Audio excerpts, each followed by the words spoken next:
Ok, entonces vamos a hablar del trabajo de parto. El trabajo de parto como tal, pues es todo un proceso, incluye varios periodos. Se conocían anteriormente 3 periodos, pero hoy en día introducimos dentro del trabajo de parto un periodo más, que es el periodo inicial del puerperio. ¿Por qué? Pues lo que hemos visto es que se presentan muchísimas complicaciones en esas primeras horas del puerperio. Y entonces es muy importante que estemos muy pendientes de las pacientes en ese periodo y logremos detener o identificar tempranamente esas complicaciones, principalmente la hemorragia post.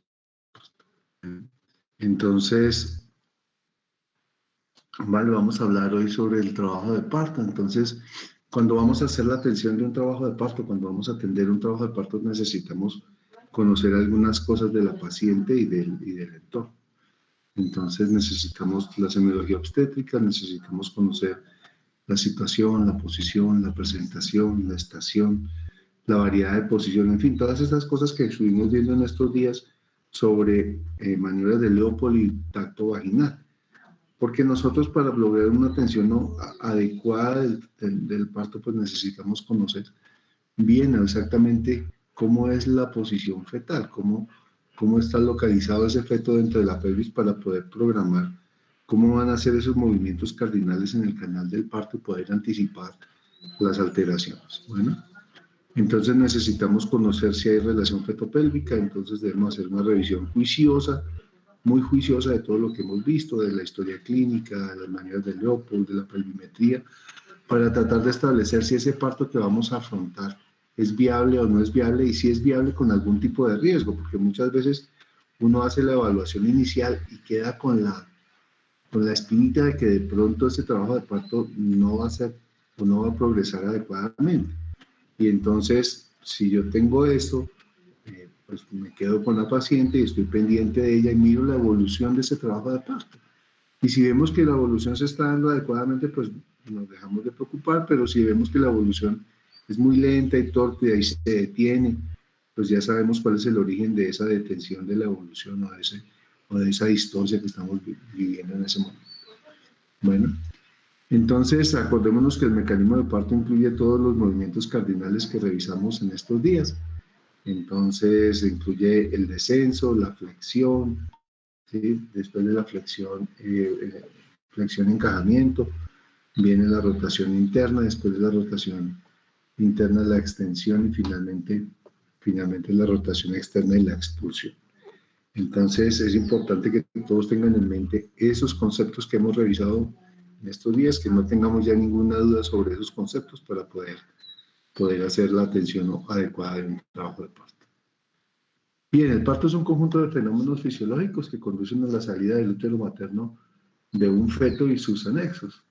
¿Sí? Hablamos de los anexos a la placenta y las membranas ovulares, el líquido amniótico. Bueno, decimos que ese parto ocurre a término cuando ocurre después de la semana 37 de gestación y es pretérmino cuando ocurre antes de ese tiempo, ¿no? Antes de la semana 37. Hasta la semana 36, 6 séptimos es un parto pretérmino. Y denominamos parto aquel que ocurre después de las 20, 22 semanas, es parto. Antes de eso, pues lo consideramos un aborto. Bueno. El parto puede ocurrir entonces entre la semana 37 y máximo la semana 42. Entre más cercanos estemos a la semana 42, mayor es el riesgo fetal. Bueno, entonces, iniciar el parto no debería sobrepasar las 40, 41 semanas, pero si llegamos a la semana 42, es el tiempo máximo permitido y es un poco riesgoso, sobre todo en nuestra población, que tiene unas carencias nutricionales importantes. Hay una cosa que tenemos que revisar también y es lo que consideramos un falso trabajo de parto o un preparto. Es para que nosotros digamos que hay un trabajo de parto real, pues debemos ver que esa paciente tiene unas características especiales en su dinámica uterina que llevan a la modificación cervical. Esas características especiales son que tenga contracciones cada 30-35, contracciones de 30-35 segundos de duración, que tengan 30-35 milímetros de mercurio de presión, ¿sí? Y que produzcan modificaciones en el cuello uterino, o sea, que produzcan cambios cervicales, ya sean de dilatación y borramiento para permitir la progresión del trabajo de parto, ¿sí? Hay momentos en que se presentan contracciones, contracciones normales durante la gestación, las conocemos como contracciones de Braxton Hicks. Esas contracciones pueden llegar a tener 20, 25 milímetros de mercurio, pueden ocurrir con una frecuencia un poco mayor, incluso 1 por hora.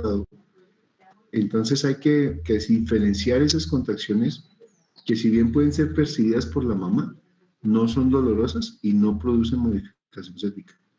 En el momento en que tengamos modificación cervical, pues nos estamos enfrentando entonces ahí sí a un trabajo de parto. Bien, entonces, ¿qué características tenemos en el trabajo de parto real y el trabajo de parto o preparto falso, o preparto o trabajo de parto falso? Entonces, en el trabajo de parto, las contracciones ocurren regularmente, ¿sí? Esas contracciones van a ser de 3 en 10 minutos, hasta 5 contracciones en 10 minutos. Vamos a tener que, entre más avanza el trabajo de parto, entre más progrese el trabajo de parto, esas contracciones se van a incrementar tanto en intensidad como en frecuencia. Esas contracciones se manifiestan especialmente por dolor hipogástrico y que se irradia, puede ser o a región genital o a región lumbar.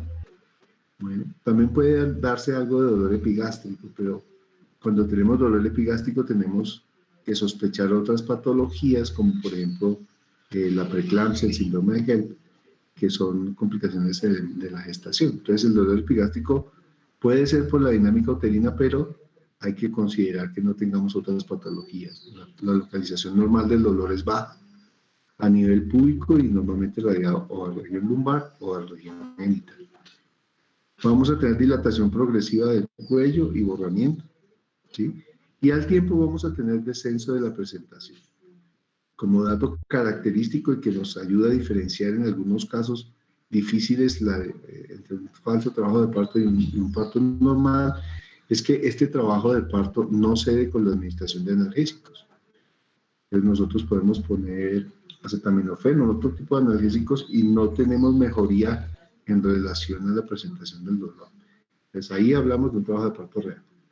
Y hablamos de falso trabajo de parto pues cuando ocurren las otras cosas, cuando tenemos contracciones irregulares, que no completan los tiempos ni la duración, que no producen modificación cervical, que no producen descenso de la presentación, que no tienen cambios cervicales y que ceden con la administración de analgésicos. Ahora bien, todas las mamás tienen trabajos de parto prepartos o trabajos de parto falsos, porque el inicio del trabajo de parto pues se antecede de una serie de síntomas que pueden confundirse. El problema radica en que yo no puedo ingresar a una paciente en trabajo de parto en un preparto porque me va a tomar mucho más tiempo la atención de ese parto y voy a empezar a asustarme porque la evolución del mismo no es la adecuada y entonces puedo terminar haciendo procedimientos que son innecesarios para esa paciente. Entonces vamos a tener fases del trabajo de parto prolongadas, prolongación de la fase latente, sospecha de distocia y un montón de cosas porque decidimos hospitalizarla antes de que realmente estuviera en un trabajo de parto. Entonces hay que considerar eso siempre y hacer el ingreso oportunamente. Bueno, entonces, ¿cuáles son las consideraciones iniciales para la atención del parto? Entonces, lo primero que tenemos que hacer es asegurar la edad gestacional. Ya vimos cómo, ya podemos hacer por una FUR confiable, por una ecografía confiable entre la semana 10, 6 séptimos y 13, 6 séptimos, ¿cierto? Esa es la ecografía más confiable y tenemos una edad gestacional confiable en esa paciente. Si no tengo esa edad gestacional confiable, pues vamos a tener problemas en la atención porque no vamos a saber qué vamos a recibir y cuáles son las complicaciones que puede tener. Hay que identificar en la historia clínica todos los factores de riesgo, así como las condiciones fetales, lo que estábamos haciendo cuando hacíamos la pelvimetría. Pues analizamos las condiciones fetales, el tamaño fetal, en fin. Y evaluábamos el riesgo en esa historia clínica. Una vez determinábamos el riesgo, entonces sabíamos si esa paciente tenía o no tenía riesgo y necesitaba un mayor o menor nivel de complejidad en la atención. Porque si yo tengo una paciente con muchos factores de riesgo, esa paciente debe ser atendida en un sitio que tenga una mayor complejidad. Si es un parto de bajo riesgo, pues lo puedo atender en un primer nivel de atención donde solamente cuento con un médico general. ¿No? En cambio, si tengo complicaciones o riesgos altos, esa paciente debe ser atendida en un segundo o en un tercero o en un cuarto nivel de atención, dependiendo de las patologías. Hay que establecer la relación fetopélvica, ¿no? Como hemos visto todos estos días, y una vez tengo yo una relación adecuada o sospecho que es una relación adecuada, pues evalúo el bienestar fetal, porque no todos los fetos toleran el trabajo de parto. Entonces es importante que determinemos ese bienestar fetal. Eso lo hacemos con un monitoreo fetal al inicio de la actividad uterina, un monitoreo con contracciones. Entonces, una vez vemos que ese monitoreo con contracciones muestra una resistencia adecuada del feto, una suficiencia placentaria, pues podemos permitir el trabajo de parto de esa paciente. Si no tenemos un monitoreo fetal, si no tenemos cómo confirmar la evaluación fetal, pues vamos a correr un riesgo y nos tocará usar otras medidas para poder hacer la vigilancia de esa paciente. Entonces, una vez hemos hecho todo eso, consideramos si esa paciente la podemos ingresar o la vamos a demorar un poco. Hoy en día preferimos hospitalizar a las pacientes o ingresarlas a los servicios cuando ya tengan una progresión adecuada de la dilatación. Entonces, normalmente no dejamos a las pacientes, a no ser que tengan factores de riesgo especiales, no las dejamos en periodos muy tempranos del trabajo de parto. Las hospitalizamos cuando están dilatadas en 4 centímetros, cuando ya estamos empezando la fase activa del trabajo de parto. Bien, entonces reconocemos varios periodos en el trabajo de parto. Bien, disculpen un segundo.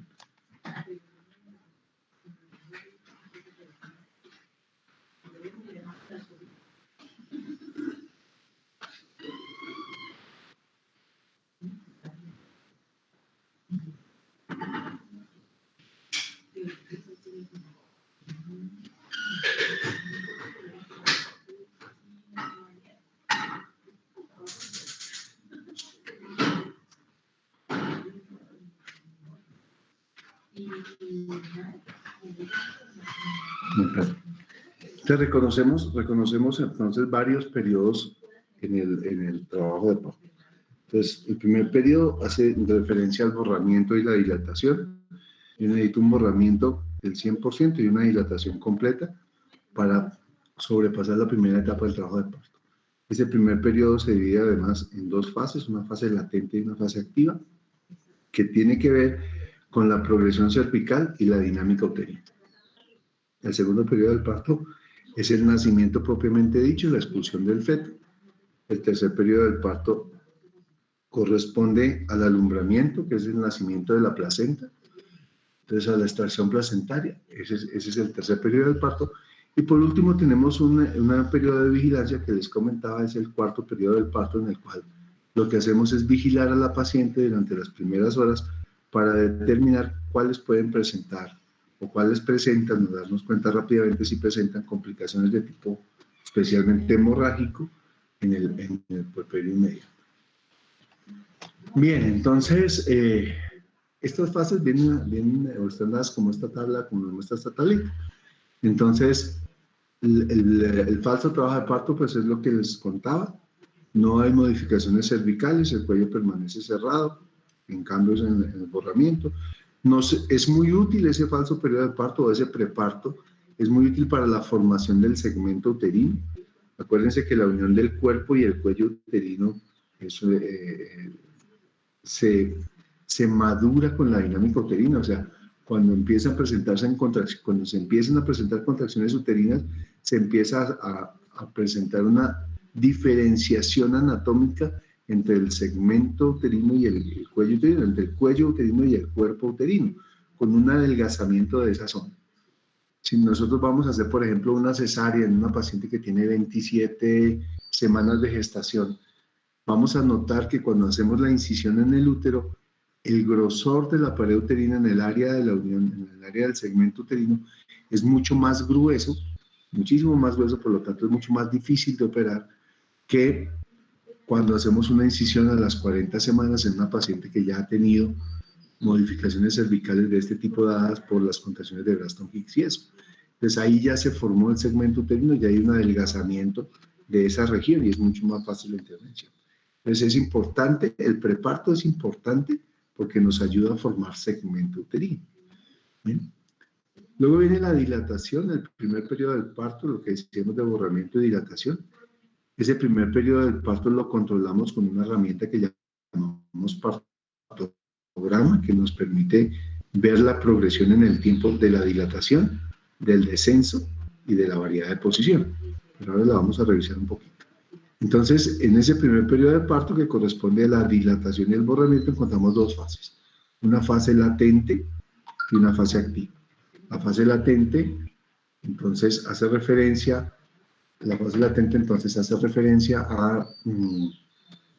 a ese periodo inicial de dilatación. Inicialmente consideramos la fase latente hasta que lográbamos una dilatación de 4 centímetros y un borramiento del 50% en nulíparas, pero hoy en día han cambiado un poquito los lineamientos y ya hablamos de fase latente hasta una dilatación de 6. Y hablamos de la fase activa con dilataciones superiores a 6 centímetros y borramientos sí en nulíparas de mayores del 50%. Una vez logro yo completar esa fase de borramiento y dilatación completo, se entra al segundo periodo, que es la expulsión del feto, ¿sí? Es el nacimiento como tal, y en ese periodo encontramos también dos fases. Una fase temprana, en la cual la paciente está borrada, dilatada completamente, con una progresión de la cabeza fetal en el canal del parto adecuada, pero no tiene sensación de pujo. Aún no tiene sensación de pujo. Y una fase, un segundo periodo, una segunda fase, en la cual decimos que es un segundo periodo avanzado, cuando la mamá ya tiene sensación de pujo. Y entonces va a empezar a utilizar la musculatura abdominal para ayudarnos a la expulsión del feto. Bueno, hay que recordar que esa sensación de pujo no es tolerable, no es que se pueda uno aguantar esa sensación de pujo. Bueno, es una sensación de pujo muy potente, con mucha sintomatología y la mamita pues necesariamente tienen que entrar en esos procesos. El tercer periodo del parto entonces corresponde al nacimiento o a la salida de la placenta. Para eso existen varias técnicas, ahora vamos a revisar una que es la que vamos a usar rutinariamente y es la que más beneficios nos trae, que se llama el alumbramiento activo. Entonces, esa es la que vamos a utilizar para la extracción de la placenta. Y por último vamos a tener el cuarto periodo, que es lo que les contaba de la vigilancia. Pues bien, el primer periodo del parto entonces tiene dos fases, la fase latente y la fase activa. La fase latente va desde el inicio del trabajo de parto, cuando ya tengo contracciones uterinas regulares de buena intensidad y frecuencia, o sea, contracciones uterinas 3 en 10 hasta 5 en 10 minutos. Vamos a tener duración de esas contracciones de 30 a 35 segundos y una intensidad de 30 a 35 milímetros de mercurio en esas contracciones. Si no tengo esos requisitos, pues estoy en un preparto. ¿Okay? Bien, esa fase latente del periodo de parto va desde del periodo de parto con esa dinámica uterina, va a ir hasta que tengamos una dilatación de 6 centímetros. ¿Bueno? En las nulíparas tiene una duración aproximada de 20 horas y en las multíparas una duración aproximada de 14 horas. Entonces, si vemos el trabajo de parto como tal, va a durar casi 24 horas. Bueno, entonces una mujer dura el trabajo de parto todo el día. La fase activa entonces va desde dilatación de 6 centímetros hasta el momento del expulsivo. Bueno, y entonces progresa de un poquito diferente entre nulíparas y multíparas. ¿Sí? Las multíparas dilatan un poquito más rápido, más o menos 1.5 centímetros por hora, y las nulíparas más o menos 1.2 centímetros por hora. Eso quiere decir que una nulípara va a gastar 20 horas de fase latente y unas 3 o 4 horas de fase activa. Bueno, entonces va a durar 24 horas en trabajo de parto. Mientras que una multípara va a durar unas 14 horas de fase latente y unas 3 horas de fase activa. Entonces vamos a tener más o menos 16, 17 horas de trabajo de parto en las multíparas.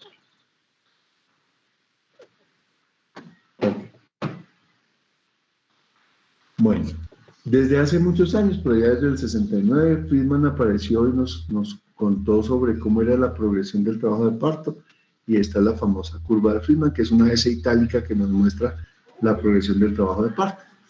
En esa progresión entonces tenemos una fase latente en la cual esa dilatación es lenta, luego tenemos una fase de aceleración en la cual empezamos a ver que esa dilatación es un poco más rápida, y aquí empezaríamos actualmente en la fase activa, que tiene un periodo rápido de dilatación, ¿sí? Yo me demoro casi 20 tantas horas en llegar de 0 a 6 centímetros, pero en llegar de 6 a 9 me voy a demorar muchísimo menos, y esta pendiente máxima hace referencia a esa aceleración en la dilatación. Luego me voy a demorar un poquito más de 9 al momento del expulsivo, ¿sí? Y finalmente el expulsivo. Entonces tiene este comportamiento muy lento inicialmente, luego empezamos a acelerar, luego hay una pendiente muy rápida, cuando tenemos ya una dilatación importante, cuando decimos hoy en día que esta es la fase activa, ¿sí? Y finalmente una desaceleración por un poco corto periodo de tiempo y el expulsivo. Bueno, hay que notar que en esta curva de Friedman nosotros vemos que la estación o el descenso de la presentación usualmente nos cruza esta curva aquí en el momento del aumento de la velocidad en la dilatación. Es para recordar unas cositas, entonces ahí vamos a hablar del borramiento y la dilatación. Cuando vimos hace poco pelvimetría hablábamos un poquito de esto, pero pues es que aquí se nota la dificultad técnica que tenemos para aclarar el borramiento. Sí, para la dilatación no tenemos problema porque utilizamos el orificio cervical interno, y el diámetro del orificio cervical interno, el tamaño que pueden ocupar mis dedos dentro del orificio cervical interno, es la dilatación. Y la medimos en centímetros y decimos que tiene 1, 2, 15, 20, mentiras, 1, 2, hasta 9 o 10 de dilatación. Y decimos que está en 10 de dilatación cuando yo ya no encuentro nada del cuello. Bueno, cuando no toco cuello, estamos en dilatación completa, esos 10. Bueno, pero en el borramiento decíamos que el borramiento era el acortamiento entre el orificio cervical externo y el orificio cervical interno. Ese acortamiento en centímetros era lo que nos producía el borramiento. Decíamos que el cuello tiene una longitud de 4 centímetros, entonces un borramiento de 0, pues es un cuello que tiene los 4 centímetros. Un borramiento del 50% es un cuello que tiene 2 centímetros, o sea, la mitad del largo del otro, y un borramiento del 100%, el que tiene solo unos pocos milímetros. Y hacíamos la comparación que el 100% era como producía esa sensación que tenemos en la piel que une mi primer y segundo dedo en la mano, ¿cierto? Cuando yo estiro los dedos, el primero y el segundo dedo, va a quedar un pliegue ahí de la articulación metacarpofalágica de esos dos dedos, y esa es la sensación táctil que produce un borramiento del 100%. El problema radicaba en las multíparas, porque en las multíparas se va a producir borramiento y dilatación al tiempo. En la nulípara, primero borran, cuando ya están aquí, ahí sí empiezan a dilatar, entonces es muy fácil determinar el borramiento. Pero en las multíparas, que empiezan a borrar y dilatar simultáneamente, pues no es tan evidente esta palpación con esta palpación. Ambos tienen el 50%, pero esa palpación no es tan fácil de sentir, por eso nos puede costar un poquito más de trabajo.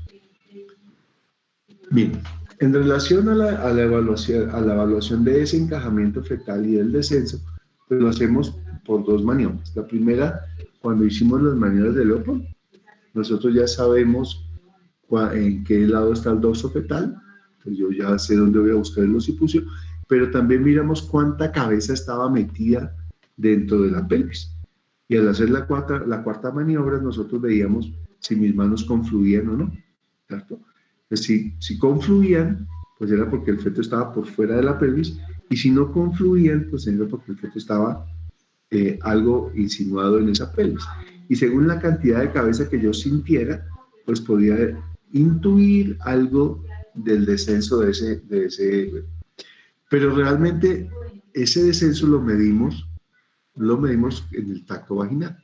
Y lo medimos calculando la distancia que hay entre el diámetro biciático y el punto de reparo de la presentación. ¿Sí? Para eso utilizamos dos tipos de medidas, que son o los planos de Hogg o los planos de Deli, los que quieran, pero nosotros usamos básicamente Deli porque técnicamente es mucho más fácil. Entonces utilizamos planos de Deli para eso y pues en eso nos basamos. Entonces, acordarnos que las presentaciones fetales son varias, hay varias variedades de presentación cefálica. Tenemos presentaciones en vértice, más del 95% de las pacientes que tienen partos tienen presentaciones en vértice, el 96,8%. Entonces, la gran mayoría de los partos son vaginales, son normales, no tienen complicaciones, la gran mayoría. ¿Sí? Las presentaciones podálicas ocurren en el 2,7%, la presentación transversa o situación transversa se presenta solamente en el 0,3%. Fíjense que aquí no aparece la situación oblicua, porque la situación oblicua tiende a volverse o transversa o longitudinal, o sea, tiende a adaptar una medida, entonces va a progresar o hacia cefálica o podálica dependiendo del polo que tenga en la parte inferior del abdomen. Vamos a tener presentaciones compuestas, que usualmente son presentaciones cefálicas, con un niño que mantiene el miembro superior elevado, y entonces presenta la manito y la cabeza simultáneamente en el canal del parto. Y las presentaciones cefálicas de cara y de frente, que son más raras, constituyen solamente el 0,5 y el 0,01, el 0,05 y el 0,01% de los partos. Afortunadamente, porque son presentaciones distóxicas que nos producen pues complicaciones al momento del nacimiento. De estas dos, la presentación de frente no va a permitir el parto por el diámetro. Acuérdense que el diámetro de esta presentación es occipito mental, tiene 13,5 centímetros, más de 13 centímetros, entonces es muy grande y no me va a permitir el parto. Pero la presentación de cara, ¿sí?, tiene un diámetro submentobregmático. Esa sí podría llegar en algunos casos a permitirme el parto, pero es un parto traumático porque va a haber un edema facial importante en la carita del bebé, ¿sí? Y pues es difícil de evaluar la progresión a la palpación inicial. Bien, ¿cómo hacemos el seguimiento de ese primer periodo del parto? Ese seguimiento lo hacemos guiados principalmente por un instrumento que llamamos partograma. El partograma es la representación gráfica de la progresión del trabajo de parto, es la representación gráfica del borramiento, la dilatación, la variedad de posición y en relación al tiempo de trabajo de parto. Entonces, vamos a dedicarle una sesión completa a revisar el partograma. Nosotros estamos adscritos al CLAP, entonces vamos a utilizar el partograma de CLAP. No es el único tipo de partograma que hay. La Organización Mundial de la Salud tiene otros estilos de partograma, ¿sí? Nosotros vamos a usar el de la OPS y el Centro Latinoamericano de Perinatología porque nacionalmente estamos adscritos y nuestras guías de atención del parto están basadas legalmente en los protocolos y lineamientos del CLAP. Bien, entonces eso correspondía al primer periodo del parto. El segundo periodo del parto es el expulsivo. Bueno, antes de seguir, una cosita aquí. En este primer periodo del parto, yo con esta gráfica que estoy haciendo, puedo detectar si la progresión del trabajo del parto es normal o no lo es. Y con base en esa gráfica que voy a tener, yo puedo definir si esa paciente está evolucionando bien o si necesita algún tipo de intervención, que no necesariamente es una cesárea, puede ser, pero a veces la intervención es ponerle más oxitocina, la intervención puede ser romper las membranas, o la intervención puede ser otro tipo de intervención, pero puede ser también una cesárea. ¿Okay?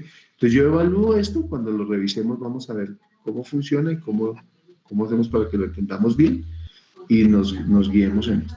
Bueno, bien, en cuanto al segundo periodo del parto, entonces corresponde al nacimiento del feto como tal.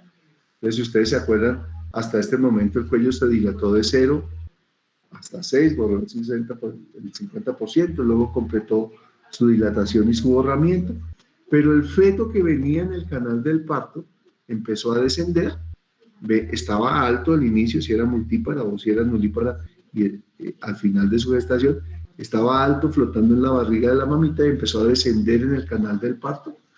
Bueno, se encajó, chocó con los tejidos blandos, se flexionó, descendió hasta que llegó, hizo bien su encajamiento, el punto de reparo llegó al diámetro visiático y no logró atravesar el diámetro visiático y logró, entonces tuvo una rotación interna, colocó su occipucio en la parte anterior de la pelvis, ¿vale? Para quedar en posición directa en occipito anterior, luego continuó descendiendo, los hombros se acomodaron al estrecho superior, ¿sí? Inicialmente estaban AP, con la rotación interna quedaron transversos, empezó a descender, seguido por la curvatura del sacro, por la posición anterior de la vagina y la poca resistencia que ofrece la vagina, ayudado por las contracciones y el flujo de la mamita del niño, se extiende, ¿sí? Hace elevación de su cabeza y finalmente va a sacar la cabecita del canal del parto y nace.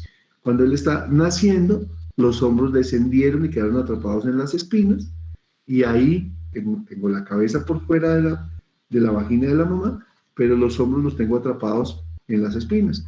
Entonces va a ser rotación externa o restitución, entonces los hombros se van a acomodar a esas espinas y van a pasar del diámetro transverso al diámetro anteroposterior y van a descender aún más y entonces yo voy a tender la salida de los hombros, primero el hombro anterior que está debajo del pubis y después el hombro posterior. Y decíamos que cuando sacábamos el hombro posterior, pues era el momento más peligroso porque se rompía el periné y podíamos producir desgarros. Bueno, bien, ese segundo periodo del parto comienza con dilatación y borramiento completos. Por dilatación y borramiento completo. Y finaliza con la expulsión completa del feto. Bueno, hay que considerar en ese momento, en el momento de la salida del feto, si hay necesidad o no de practicar una ampliación de ese canal del parto en el introito vaginal para evitar desgarros. Entonces, las episiotomías, ¿qué es eso? La episiotomía es un corte que hacemos en la vagina en dos direcciones. Lo podemos hacer mediano o lo podemos hacer medio lateral. ¿Sí? Algunos los describen laterales o en J o en L. Después, cuando damos episiotomía, miramos cómo es la técnica. Entonces, yo debo considerar en esa tensión del parto, cuando el feto ya está aquí, pujando, haciendo compresión sobre esa piel del periné y ya va a salir, yo debo definir si tengo que rasgar a la paciente en un sentido que yo pueda controlarlo o si simplemente lo voy a dejar solita que trabaje solita. Bueno, entonces, va. Hay unas indicaciones de episiotomía, pues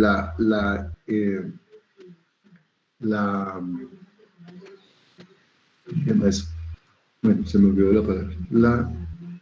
La diferencia que hay entre la presentación, entre el tamaño de la cabeza y el introito vaginal, si se supera grandemente por el tamaño de la cabeza, pues vamos a requerir hacer en algún momento una episiotomía. Bueno, pero hay otras que tienen que ver con la presencia de instrumentación, que tienen que ver con problemas fetales del tipo de malformaciones fetales que tengan que ver con lesiones de la cabeza fetal, con problemas maternos como por ejemplo un aneurisma materno, un glaucoma, ¿sí? Cosas que me impiden a mí que la mamá tenga maniobras potentes de Valsalva porque va a tener una alteración en sus patologías de base. Entonces, hacemos una episiotomía para acortar el expulsivo y disminuir esos tiempos de Valsalva. Bueno, entonces hay que hacerla oportunamente para evitar que se me vayan desgarros irregulares y hacia sitios no deseados. Yo puedo tener como complicación de ese segundo periodo del parto un desgarro del periné que me incluya hasta el ano y se me rompa todo el tabique vaginal.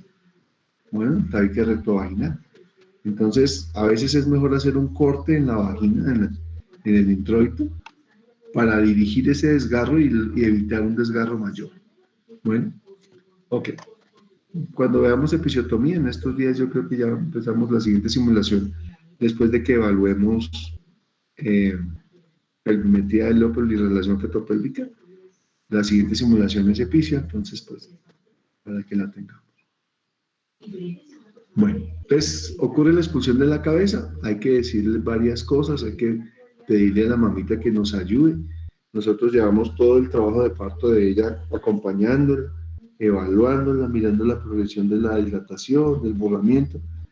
Y durante ese tiempo debemos ganarnos la confianza de la mamá para que nos atienda durante el expulsivo, porque yo necesito que ella haga las cosas que tiene que hacer. Yo necesito que se controle. Uno muchas veces ve en el momento del nacimiento que las mamitas por el dolor, por la ansiedad, pues se alocan un poquito y entonces cierran las piernas, se mueven en la camilla, se pueden caer de la camilla porque empiezan a levantar la cola y a moverse y nos impiden una adecuada atención y corremos peligro, peligro en relación a la salud materna y fetal. Podemos generar traumas obstétricos, lesiones fetales, en fin. Bueno, entonces es importante que esa mamita nos haga caso. Pues para eso ya hemos hablado con ella en el trabajo de parto y en el momento del expulsivo, pues le enseñamos a pujar, le decimos que debe tomar aire, tenerlo dentro de la boca, tenerlo dentro del pecho, no expulsarlo, enderezarse, sostenerse de los lados de la camilla y hacer presión abajo para que salga el feto. Bueno, debemos controlar esa expulsión del feto. Entonces, cuando el feto ya empieza a bombar en la vulva, cuando empieza a salir en la vagina, yo voy a colocar mi mano en una posición especial que se llama maniobra de Ritgen, por medio de la cual hago dos cosas. Una es frenar la presentación con mi mano no hábil. Cuando veamos atención del parto en simulación, vamos a verlo con calmita.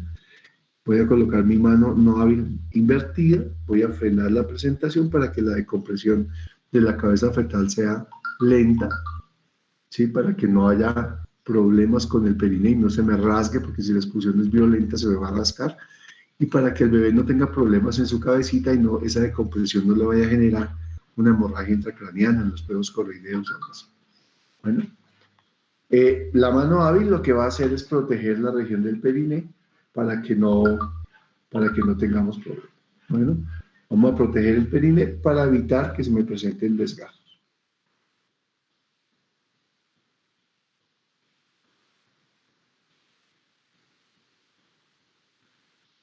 Bien.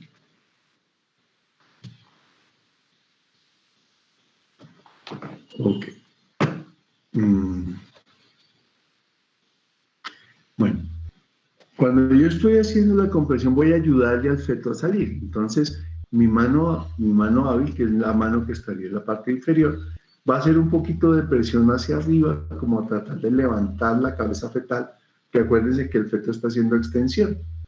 Entonces, yo protejo el periné, pero a su vez le ayudo un poquito al feto a que trate de enderezar su cabecita, que la levante. Bueno, mi mano no hábil ayuda al feto, primero, frena la presentación para que salga lento, y luego le ayuda a dirigir, dirigiéndola parcialmente hacia abajo y hacia atrás.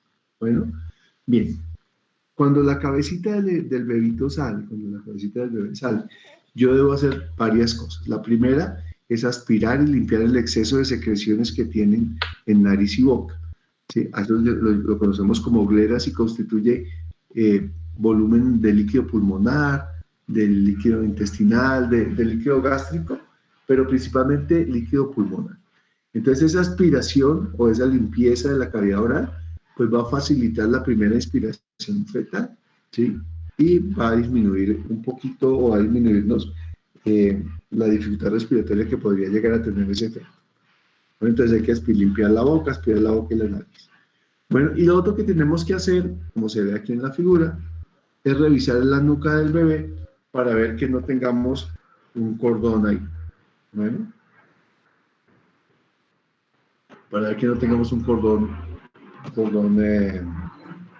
un cordón umbilical ahí metido, y si es el caso, pues tratar de reducirlo. Luego de que miramos esto, el bebé va a hacer la rotación externa, por lo que decíamos, los hombros inicialmente estaban transversos y atrapados en las espinas, van a rotar en sentido anteroposterior, luego el niño va a volver a mirar hacia un lado, si tenía dorso derecho, debe rotar para volver a quedar en esa misma posición, por eso esa maniobra, ese movimiento se llama restitución. Entonces, rota hacia el mismo lado y ahí lo que nosotros vamos a hacer es extraer los hombros. Lo primero que sacamos es el hombro anterior, Entonces vamos a tomar la cabeza firmemente pero delicadamente y vamos a traccionarla hacia abajo para permitir la salida del hombro anterior. Una vez logramos la salida del hombro anterior y protegiendo el periné, vamos a levantar la cabeza para permitir la salida del hombro posterior. Acuérdense que en ese nacimiento del hombro posterior es cuando más desgarros se producen y esos desgarros pueden irse hasta el recto. Bueno, entonces es bien complicado, por eso tenemos que proteger muy bien el periné cuando sacamos el hombro posterior. Bien. Una vez sacamos el hombro posterior, lo que hacemos es asegurar el feto para que no se nos vaya a caer. Vamos a girarlo para que quede en posición prona, que quede mirando hacia abajo. Lo vamos a tomar por la barriguita y lo vamos a acabar de extraer de la, de la vagina de la mamita. Una vez logramos que nació el feto, pues lo vamos a tener a la misma altura de la mamá y nos vamos a dedicar al siguiente periodo. Entonces vamos a verificar ahí que tenga buena dinámica cardíaca, que tenga buen llanto fetal o que tenga buen patrón respiratorio, que se encuentre bien. Si vemos que hay algún tipo de dificultad, ese feto lo vamos a trasladar, ¿no? Ese feto lo vamos a trasladar a pediatría para que pediatría se encargue de hacer la reanimación inicial y la adaptación inicial del recién nacido. Bueno, vamos a mantener el feto a la misma altura de la mamita para evitar una cosa que llamamos sifón, y es que cuando levantamos el feto, si lo ponemos mucho más arriba de la placenta, la sangre que tiene el feto va a drenar por gravedad hacia la placenta y el feto puede quedarnos anémico. O por el contrario, si desciende el feto por debajo de la placenta, la sangre que está acumulada en la placenta me va a pasar al feto y voy a tener un feto poliglobúlico. Ambas cosas son complicadas. La anemia fetal porque va a ocasionar anemia infantil y una restricción en la ganancia de peso en la infancia, en el crecimiento del niño.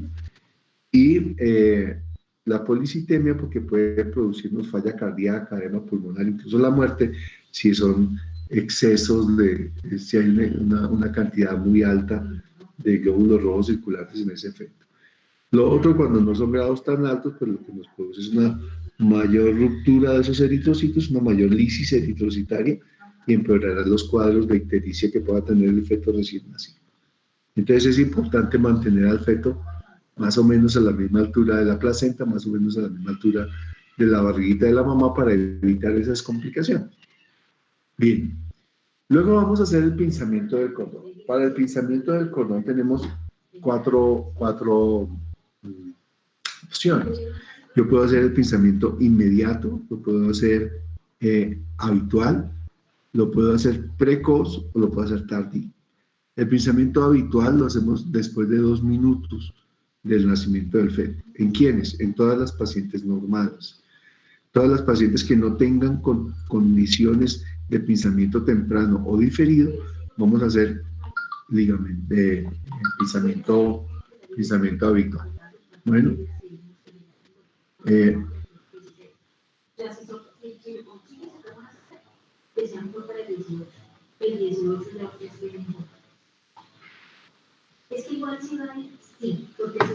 entonces, ese pensamiento habitual lo que verificamos, o se puede verificar, es que continúe las pulsaciones del cordón, ¿sí? Que se me mueva, que tenga yo pulsos del cordón, pero si no lo tengo y no hay ninguna contraindicación, igual debería esperar los 2 minutos. Bueno, vamos a esperar esos 2 minutos. Hacemos pensamiento inmediato, ¿sí? Cuando la paciente ha tenido sangrado importante, por ejemplo, una placenta previa, una erupción de placenta, ¿cierto? Y consideramos que ese feto puede tener una pérdida importante de sangre, a ese bebé le vamos a hacer un pinzamiento inmediato. Eso quiere decir que vamos a hacer muy rápido. Bueno, antes de 30 segundos. Apenas lo recibimos, lo pinzamos rápidamente y lo pasamos rápidamente a pediatría para la adaptación. Vamos a hacer el pinzamiento precoz cuando hay algunas condiciones maternas que puedan hacer que el feto tenga complicaciones o cuando el feto tiene algunas características que pueden hacer que la mamá se genere algún tipo de resistencia o complicación después. Entonces, hacemos pinzamiento precoz cuando tenemos incompatibilidad de RH, porque si la mamá no está sensibilizada, cuando el feto nace se puede sensibilizar y entonces hacemos un pinzamiento precoz. O si está sensibilizada, pues hacemos el pinzamiento precoz para disminuir el paso de anticuerpos maternos al feto para tratar de disminuir la lisis eritrocitaria después y la anemia fetal. Vamos a tener cuidado en pacientes que son VIH positivas o pacientes que tienen hepatitis B, este tipo de patologías, entonces implica que nosotros debemos hacer un pinzamiento precoz. Quiere decir que no es tan urgente como en el caso del sangrado, pero sí debemos hacerlo muy rápidamente.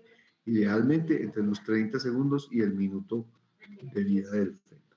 Bueno, y hacemos pinzamiento diferido, quiere decir por encima de 3 minutos. ¿Sí? Dijimos que la habitual eran más de 2 minutos. El pinzamiento diferido lo hacemos por encima de 3 minutos y eso lo hacemos cuando tenemos algunos grados de anemia fetal sin pérdida de sangre.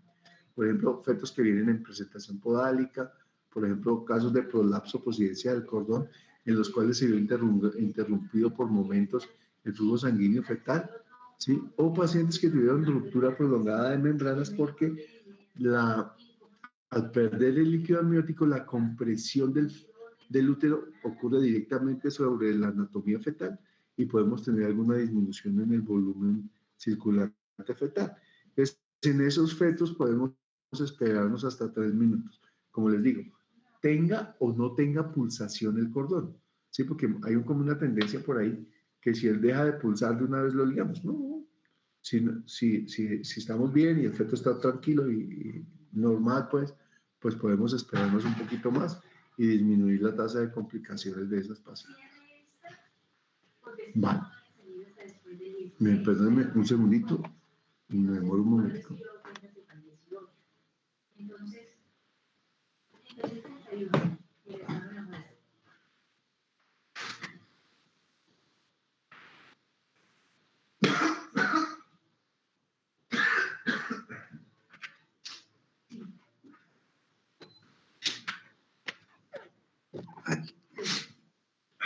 Bien.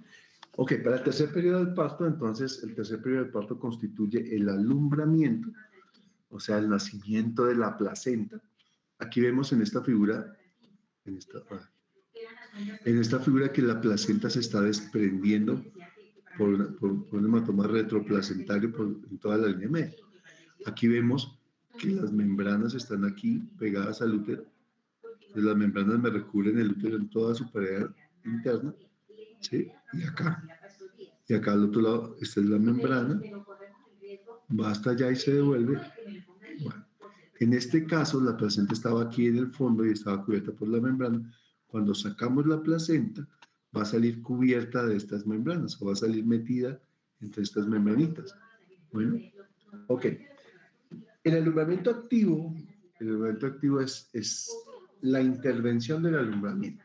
O sea, yo puedo dejar a la paciente solita sin hacer nada y al cabo de unos minutos, hasta 30 minutos después, la placenta se va a desprender porque se va a formar un hematoma retroplacentario. En el momento en que el útero expulsa el feto, el tamaño uterino disminuye, ¿sí? Eso me acorta la superficie placentaria en relación con la superficie uterina y hay ruptura de muchos de esos pequeños vasos que adhieren la placenta al endometrio y entonces se van a empezar a formar lagunas y un hematoma retroplacentario. Ese hematoma se desprende completamente de la placenta. Eso nos puede tomar varios minutos. El problema es que hay pacientes que pueden complicarse y tener hemorragias graves en esa espera del alumbramiento. Hay pacientes que pueden tener una lesión del canal del parto, un desgarro vaginal o un desgarro del cuello uterino. Y mientras yo espero el alumbramiento, pues van a tener una pérdida mayor de sangre y se me pueden morir.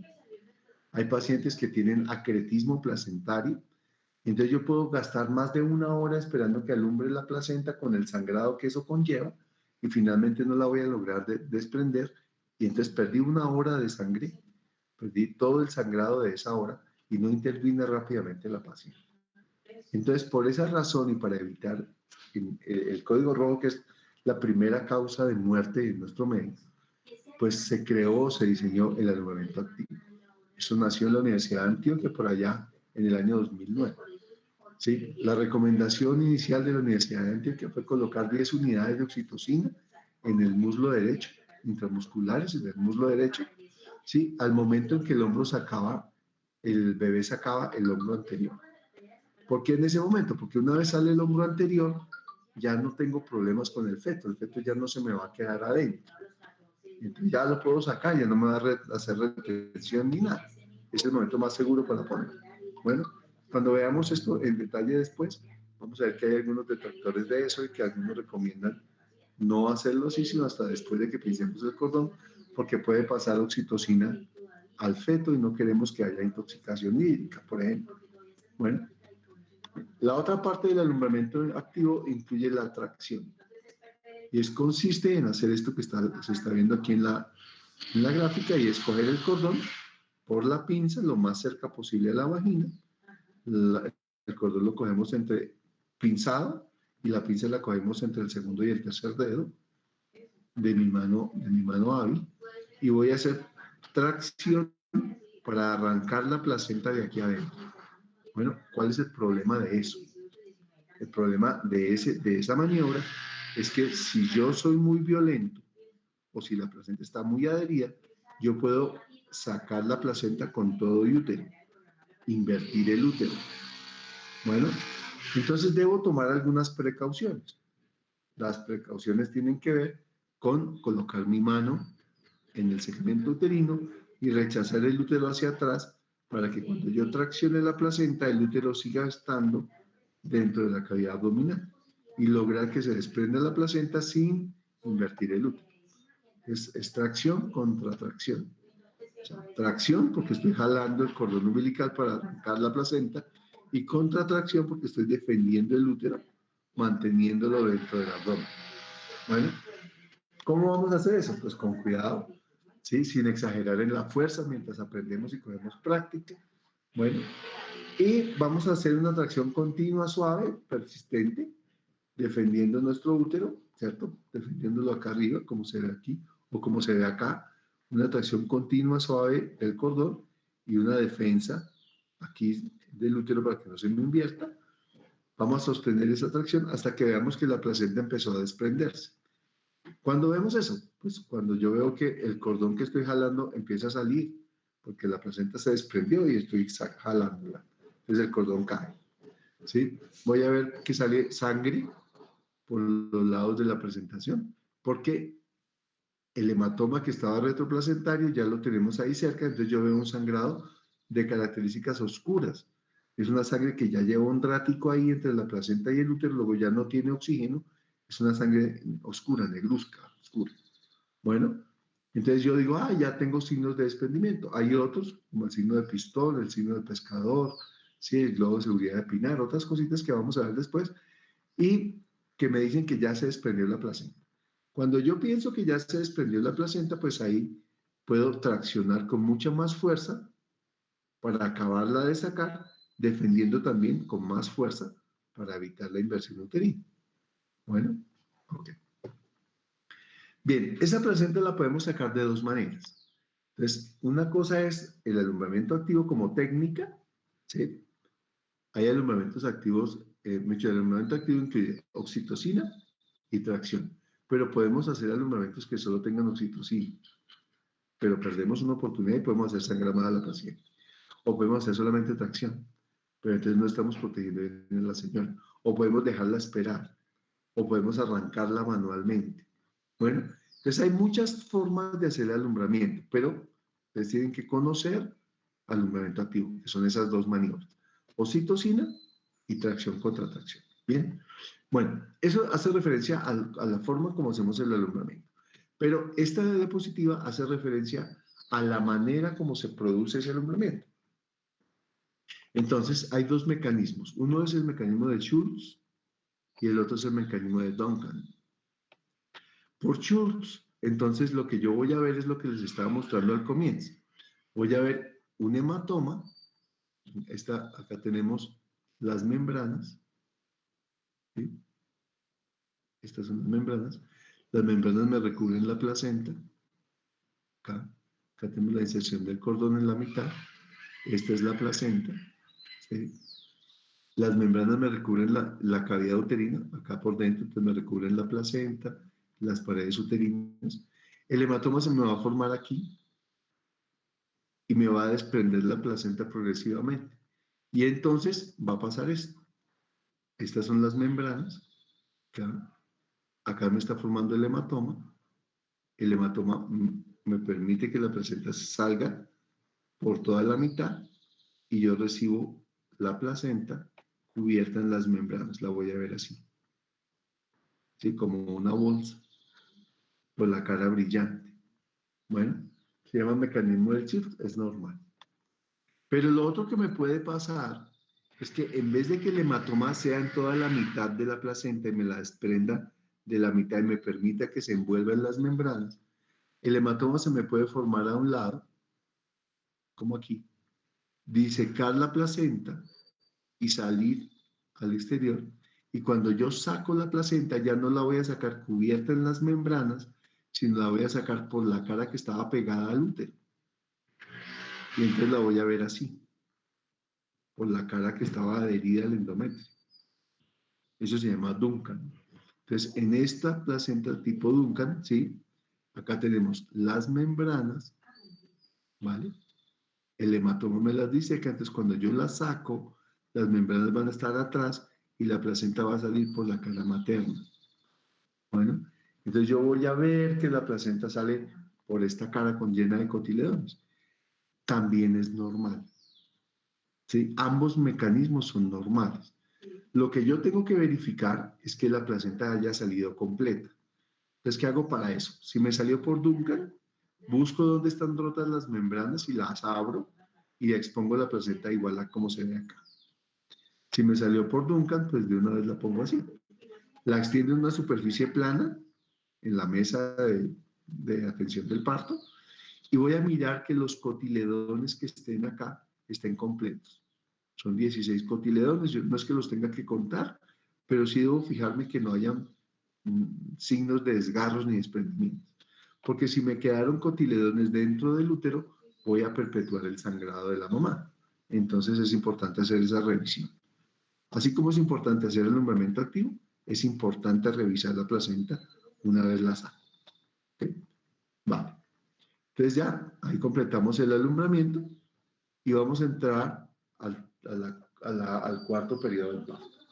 En el cuarto periodo del parto a lo que nos dedicamos es a cuidar a la mamá para diagnosticar tempranamente la hemorragia obstétrica y las complicaciones. Bueno, entonces vamos a cuantificar en esas primeras horas del puerperio, vamos a cuantificar el sangrado de la mamá, pues vamos a estar pendiente de mirar el pañal y mirar que no esté sangrando más de la cuenta. Vamos a mirar los signos vitales. Los que ya leyeron Código Rojo van a ver que, o han visto ya que las mamás tienen una tolerancia muy importante a la pérdida sanguínea. Como ellos durante el embarazo hicieron un aumento del volumen plasmático y un aumento de la masa eritrocitaria, ellos están diluidos. Entonces la mamita puede tener una pérdida de 1000 cm³ de sangre y estar relativamente bien. Bueno, entonces puede estar más o menos estable o no mostrar manifestaciones clínicas agudas. Nosotros perdemos 1000 cm³ y nos choqueamos, pero una materna puede perder 1000 cm³ y no ser tan evidente ese choque. Bueno, porque están diluidas y han venido adaptándose a eso. Bueno, entonces hay una pérdida sanguínea permitida, ¿sí?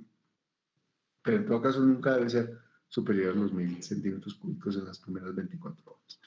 Entonces, en este puerperio inmediato lo que nosotros hacemos es evaluar cada 30 minutos el tono uterino, la intensidad del sangrado, cada 15 minutos los signos vitales para ver que no tengamos alteración en los signos vitales. Pero fíjense que como la mamita se compensa también por eso que les conté, a veces la primera manifestación de alteración o de choque en las mamás son los trastornos de conciencia.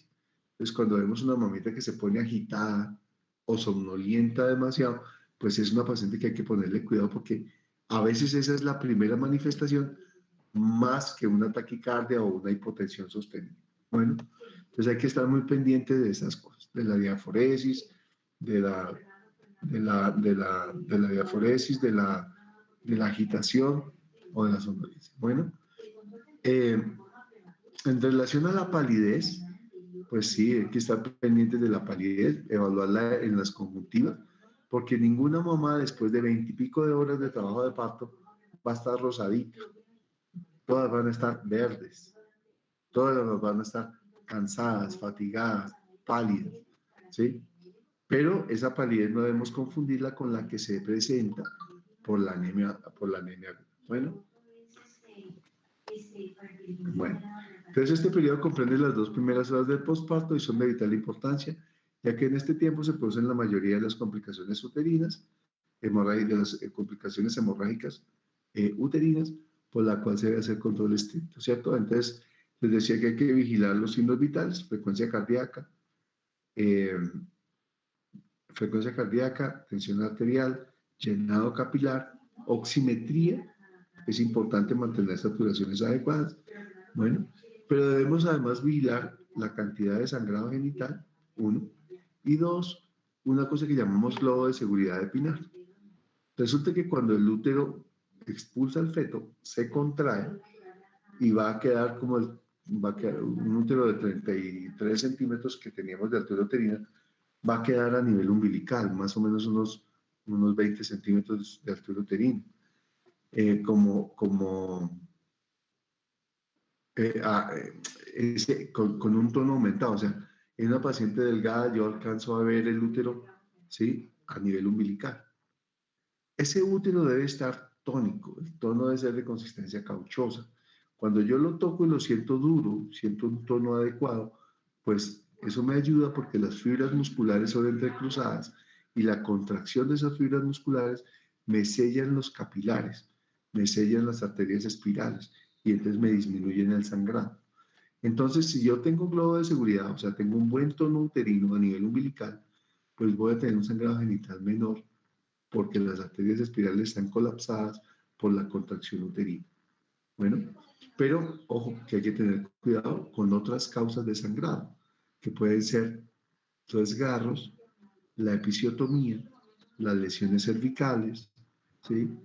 Trastornos de coagulación y otras cosas que hay que ver cuando hagamos hemorragia postparto. Vale. Bueno, pues eso era lo que les quería contar. Hay que estar muy atentos a la vigilancia de esas mamitas.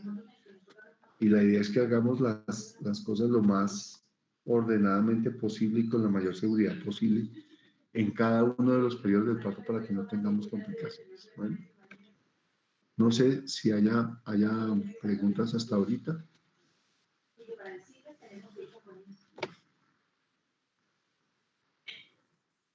¿Alguna pregunta? Claro, dime. ¿Por qué es que se debe sostener al bebé a la altura del abdomen de la madre? Porque, porque hay una cosa en física que es como un mecanismo de sifón. Si ustedes cogen una manguera y en un recipiente lo colocan más alto que otro, el agua va a tratar de ir del recipiente más alto al más bajo por gravedad. Lo mismo pasa con el feto y la placenta. La placenta tiene un reservorio de sangre, ¿sí? Y si el bebé está más abajo, esa sangre va a pasar al bebé porque está conectada por el cordón umbilical. Y si tenemos el bebé más arriba, pues esa sangre va a pasar del bebé a la placenta. Si pasa del bebé a la placenta, se puede anemizar. Y si pasa de la placenta al bebé, podemos hacer policitema, ¿sí? Esa es la razón de mantenerlo más o menos a la misma altura, ¿sí? Lo que vemos fácil o lo que hacemos fácilmente para no complicarnos como mucho es coger al bebito y pasárselo a la mamita para que lo abrace. Lo ponemos justo encima de la barriguita de la mamá. Eso me favorece varias cosas. Uno, me da más o menos la misma altura entre la placenta y el bebé. Y dos, me favorece el vínculo materno, que es muy importante, ¿cierto? Es eso. Además, el feto se tranquiliza al oír la frecuencia cardíaca materna, que es un sonido que ya conoce. Entonces, son cositas que nos ayudan a tranquilizar tanto a la mamá como al feto y me evitan la mamá. ¿Alguien tiene alguna otra pregunta? Yo tengo una pregunta. Bueno, con el uso de la oxitocina para la disminución del sangrado cuando una paciente no tiene placenta normoinserta. ¿Cómo Si, así? si esa paciente no tiene placenta normoinserta, o sea, tiene acretismo placentario, Sí. necesariamente se usan las 10 unidades de oxitocina de lo que usted mencionaba de la Universidad de Antioquia, o esas pacientes ya A ver, están eso, determinadas. sí, eso que les Ocho. conté del uso de la oxitocina, así como la vimos, es el inicio. Cuando veamos después, cuando vemos después código rojo, vemos que eso ha cambiado un poquito y estamos usando 5 unidades en 3 minutos o goteos de oxitocina en líquidos endovenosos de 10 unidades. Pero bueno, en principio, si tú tienes un acretismo placentario, pues debes garantizar dos cosas. Una, que no vayas a romper el útero en la extracción. Entonces, si uno puede hacer diagnóstico temprano del acretismo placentario, la atención del parto en un acretismo placentario debe estar en un nivel, en un tercer nivel, porque puede requerir, para el control de la hemorragia y para la extracción, puede requerir esterectomía. El acretismo placentario es la infiltración de la placenta más allá de la lámina basal del endometrio. O sea, puede comprometer el miometrio, puede comprometer la serosa, puede incluso llegar a comprometer órganos vecinos como la vejiga. Entonces, si yo tengo un acretismo placentario de ese tipo, pues esa paciente tiene que ser atendida en un hospital donde podamos garantizar su seguridad, uno, y podamos extraer esa placenta si la vamos a extraer. Pues yo, pues si hay compromiso de la vejiga, pues necesitaré un urólogo, en fin. En general, cuando tenemos esas pacientes con tiempo, lo que nosotros podemos es planear una embolización selectiva de estas, ¿sí? Entonces hacemos embolización así, pero eso no es el caso siempre. Por eso es que hay que buscar siempre el acretismo. En una paciente que tiene acretismo, tú no intentas sacar la placenta, o sea, el alumbramiento activo en un acretismo no se da, porque yo puedo romper el útero, ¿sí? Entonces, en el acretismo placentario, lo que nosotros hacemos es estarnos quieticos, diagnosticar el acretismo, por eso les digo que el alumbramiento activo, cuando no conocemos que hay acretismo, pues nos permite darnos cuenta de ese acretismo mucho antes de que tenga una pérdida considerable de sangre. O sea, si antes dejamos una hora y media en el alumbramiento, el paciente nunca se iba a desprender, sangraba una hora y media. Hoy en día tratamos de hacer alumbramiento activo, pero si vemos que definitivamente no sale la placenta, sospechamos el acretismo y paramos ahí. No vamos a hacer otra intervención. ¿Sí? ¿Qué se hace ahí? Se pinza el cordón lo más cercano a la placenta y dependiendo de los filtros que tenga, puede terminar en histerectomía, ¿no? Sí, pero si tengo la posibilidad de hacer una embolización, tratamiento de ese tipo para ser conservador, pues fácil, pero eso es más fácil decirlo que hacerlo, ¿no? Lo que uno normalmente, pues, cuando tiene uno que no ha sido diagnosticado en la sesión del paciente hemorragia, y para el uno pasar las salas de cirugía, hacer la extracción manual de la placenta, si es posible, dependiendo de la profundidad de la herencia, o histerectomía. ¿Vale? Gracias. Okay. Doctor, yo tengo dos preguntas. Bien. La primera es el mecanismo de alumbramiento por Duncan. ¿Sale en cara Sí. materna o en cara fetal? En la cara materna sale por los cotiledones, porque se desprendió las membranas y salió por la cara materna. Ok, y el segundo es en un caso que, digamos, en expulsivo el bebé tenga enredado el cordón, eh, Sí. ¿qué tipo de maniobra o si se puede algún tipo de pinzamiento se puede utilizar ahí? Vale. Ahí se pueden hacer varias cosas. Lo normal es que la gran mayoría de los bebés tienen una sola circular al cuello, porque los bebés se mueven bastante en la barriguita, entonces pueden tener el cordón cerca al cuello. ¿Sí? Una circular al cuello es como una bufanda, Usted se pone una bufanda y no tiene por qué pasarle a uno nada. ¿Sí? Siempre y cuando no le demos 3 vueltas a la bufanda, no tendríamos problema. ¿Vale? Una circular al cuello no tendría problema. Lo que hacemos, lo que sucede con algunos pacientes es que pueden tener cordones cortos y entonces una circular con un cordón cortico me puede frenar el feto y no me lo dejarían salir. Entonces yo podría tratar de reducir esa circular. O sea, cuando yo hago la palpación y encuentro la circular ahí, yo puedo jalar esa circular, mirar hacia qué lado está más suelto, a la, que me echo. Esa circular tiene un extremo que va a la placenta y otro extremo que va al ombligo.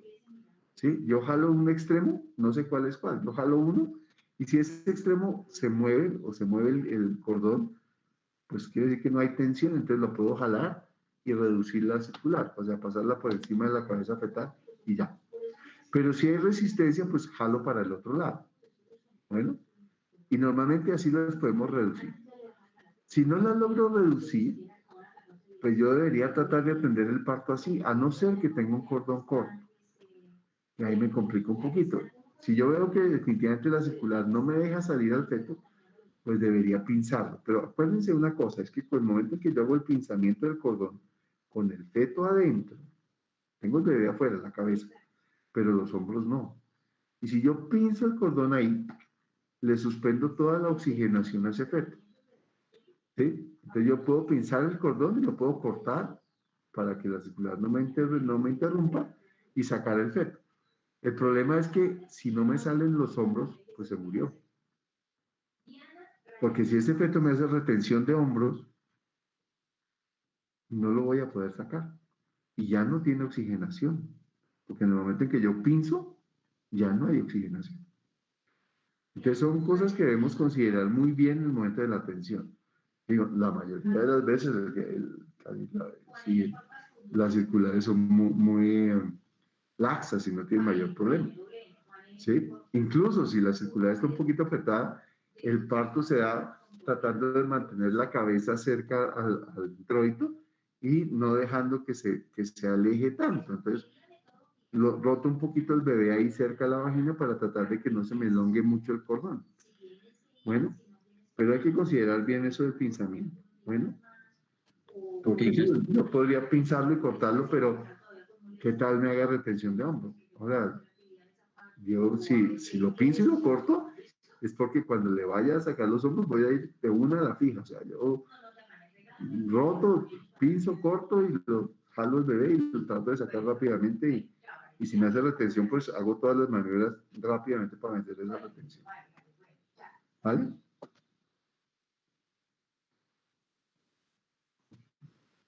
¿Alguien tiene Sí, señor, alguna? gracias.